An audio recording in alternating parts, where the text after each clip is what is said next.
there's our lovely splodge map. And so, just as we did last time, we start with the big, easy, obvious connectors.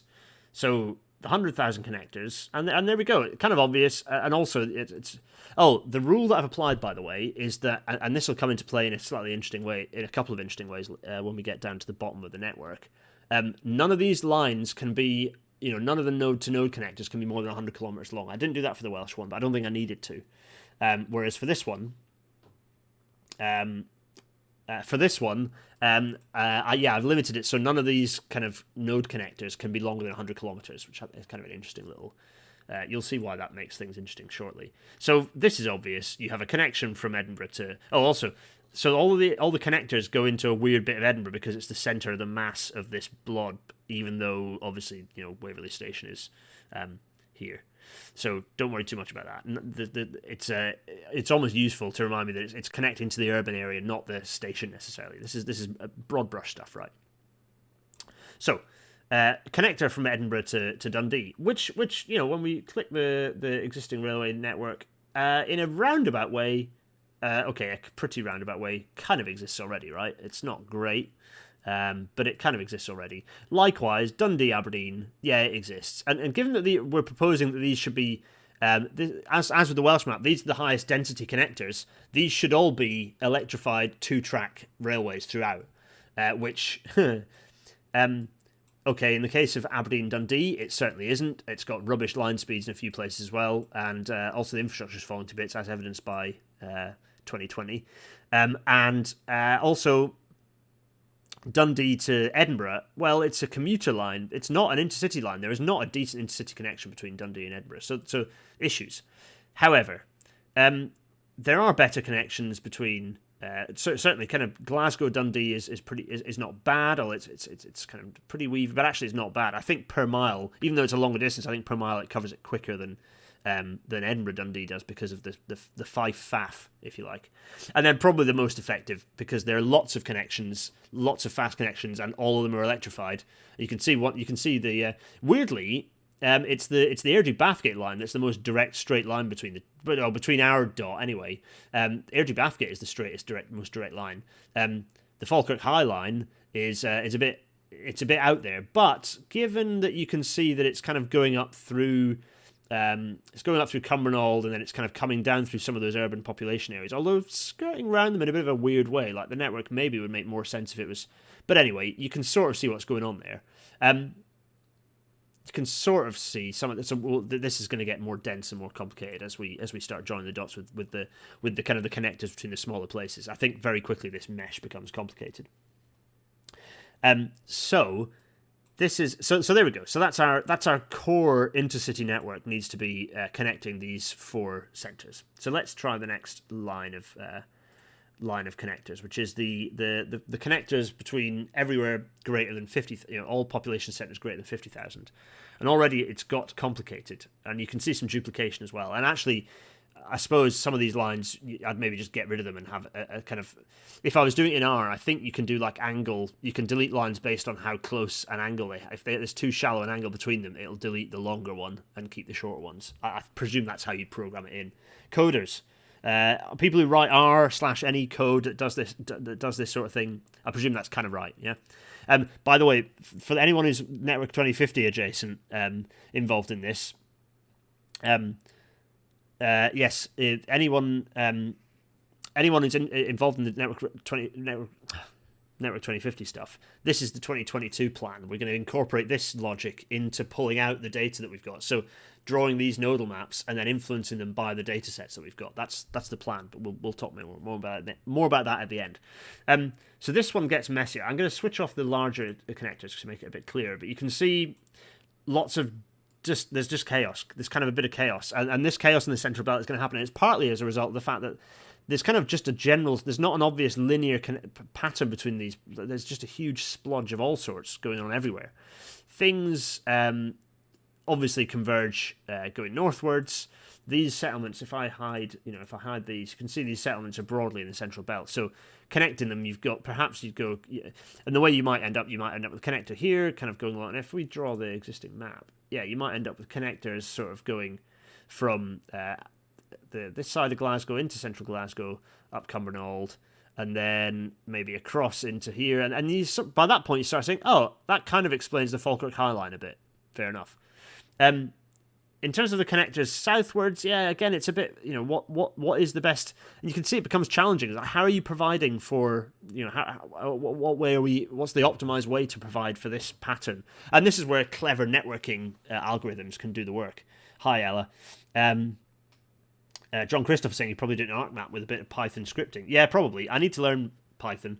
Roaming Adocrats, please, because it's made a huge saltire. Sort of, yeah. Yeah, I need to learn Python because then I could do this stuff not manually. I just did this in CAD manually. So if it's not great, it's because I've done it manually in CAD. But I've tried to draw later on when I've got a huge number of nodes, I've probably missed some connectors. But probably because it would be to the point where it becomes impossible to view. But you kind of see, I think you kind of get the gist of what I'm explaining. And then what the way this then shapes, this is not, the network shouldn't just look like this. This is more like service patterns. But what you then do is, as I say, a mixture of, okay, well, this node is, this connector is duplicated by these two, so you can get rid of this one. Actually, you'd get rid of this straight line because you can go between these two. So two of those drop out. And by the time you sort of do a few for example, this one, you'd say, well, get rid of this one because it's kind of connected. By the time you've got rid of those, it'll start looking more like a network map. And if I'd had more time this week, I'd have probably gone through that process a bit. But actually, there were so many, I kind of got somewhat disheartened by how many appeared later on. But I think it's interesting for discussion purposes. And also, it's interesting for when you overlay the existing map, sort of seeing how some of these lines, sort of where some of these node connectors, kind of how they function. Also, like, being embarrassed by how uselessly some of these areas are connected.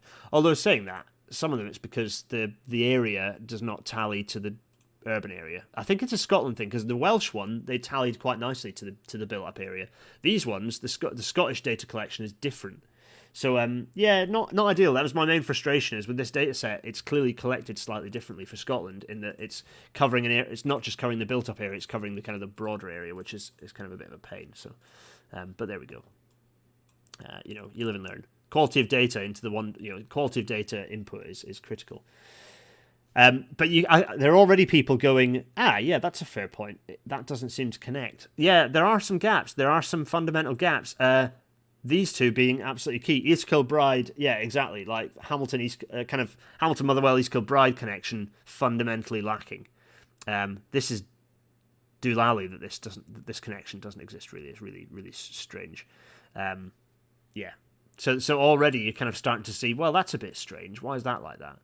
Actually, if I switch this off, because West Lothian is, what a place, just smoke coming out the ground, what a place. But yeah, you can see this kind of connected, but it's bounded by both north and south by the Shotts line and by the Airdrie Bathgate line. So that's more interesting. And then the Dunfermline is sort of quite weirdly, it's kind of, you see the railways part forms the boundary there actually, which is quite interesting.